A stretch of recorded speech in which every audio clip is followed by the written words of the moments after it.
Bismillahirrahmanirrahim. Kisah seorang yang soleh mengurung jin di dalam tubuhnya. Abdus Samad bin Maqil bercerita, ada seorang anak perempuan sakit karena gangguan jin.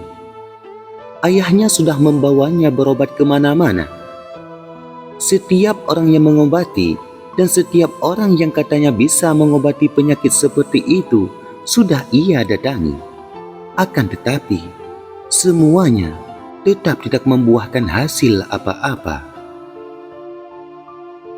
Pada suatu hari, sang ayah diberitahu ada seseorang yang katanya termasuk salah satu orang paling mulia pada masa itu. Lantas, sang ayah datang menemui orang itu dan memohon dengan sangat agar dia berkenan mengobati putrinya. Dia bercerita bahwa dia sudah membawa putrinya berobat kemana-mana, tapi tidak membuahkan hasil apa-apa. Kemudian, orang mulia itu berkata, "Wahai saudaraku, saya khawatir jika saya mengobati putrimu ini, maka engkau akan bicara kepada semua orang, lalu banyak orang yang akan berbondong-bondong menemuiku, sehingga hal itu akan membuatku kewalahan." Lantas, orang mulia tersebut memintanya untuk berjanji bahwa dia tidak akan berbicara kepada siapapun. Setelah itu, orang tersebut mulai mengobati putrinya dan berkomunikasi dengan jin yang bersarang dalam tubuh anaknya. "Keluarlah engkau." Kemudian jin itu menjawab, "Saya tidak akan keluar dari tubuh ini. Saya mau keluar dari tubuh ini, akan tetapi saya akan beralih masuk ke dalam tubuhmu." Kemudian orang mulia tersebut menjawab, "Baiklah, silahkan keluar dari tubuh ini dan masuklah ke dalam tubuhku." Lalu, jin itu keluar dari tubuh anak perempuan tersebut dan beralih masuk ke dalam tubuh orang itu. Lalu, orang itu membacakan bacaan pada seluruh pori-pori tubuhnya dan mengunci si jin itu di dalam tubuhnya. Kemudian, orang itu berkata kepada ayah anak perempuan tersebut, "Putrimu sudah sembuh, silahkan bawa pulang." Lantas si ayah itu berkata, "Saya khawatir jin itu akan kembali lagi ke dalam tubuh putriku." Orang mulia itu menjawab, "Jin ini tidak akan kembali lagi ke dalam tubuh putrimu, insya Allah." Kemudian, orang mulia tersebut menjalankan tirakat selama 7 hari dengan salat dan puasa secara berturut-turut.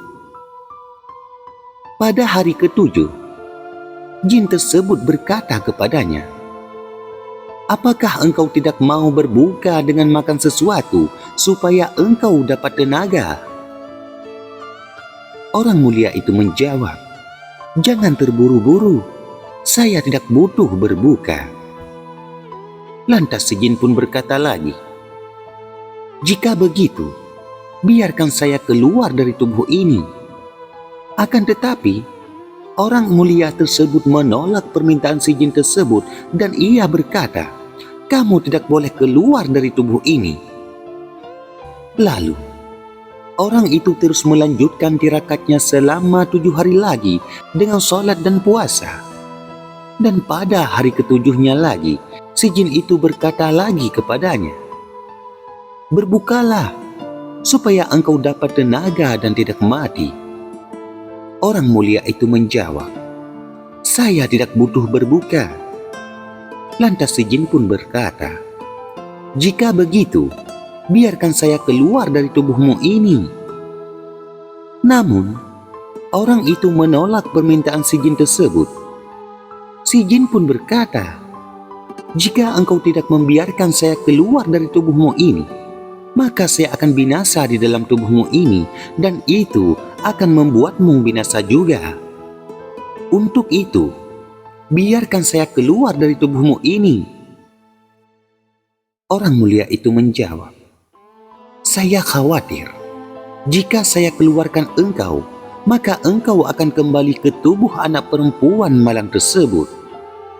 Si jin pun menjawab, sungguh, saya tidak akan lagi kembali mengganggu anak perempuan itu dan tidak pula yang lainnya. Apa yang telah engkau perbuat terhadapku ini membuatku lebih takut kepada manusia daripada kepada bangsaku, yaitu bangsa jin. Dan akhirnya, orang itu membiarkan jin tersebut keluar dari tubuhnya. Maka, sejak saat itulah, setiap kali melihat manusia, jin tersebut selalu lari. Selanjutnya, kisah sungai yang berbicara kepada orang yang pernah berzina. Ka'ab al-Ahbar bercerita, ada seorang laki-laki dari Bani Israel melakukan perbuatan keji atau zina. Lalu dia pergi ke sungai untuk mandi. Tiba-tiba air sungai itu memanggilnya, "Wahai fulan, kenapa engkau tidak bertobat dari dosa ini dan mengikrarkan bahwa engkau tidak akan mengulanginya lagi?" Orang itu pun kaget dan langsung keluar dari dalam sungai seraya berkata, "Saya tidak akan berbuat durhaka lagi kepada Allah." Lalu, orang tersebut pergi ke sebuah bukit. Di bukit itu, terdapat 12 orang yang sedang beribadah. Orang itu tinggal bersama mereka di bukit tersebut hingga lokasi tempat mereka tinggal mengalami kekeringan. Lalu, mereka turun untuk mencari tempat yang subur. Di dalam perjalanannya, mereka melewati sungai tersebut. "Saya tidak akan pergi bersama kalian," kata orang itu kepada mereka. Lalu mereka pun berkata, "Kenapa?" Orang itu menjawab, "Karena di sungai itu ada orang yang telah mengetahui saya berbuat dosa dan saya merasa malu kepadanya."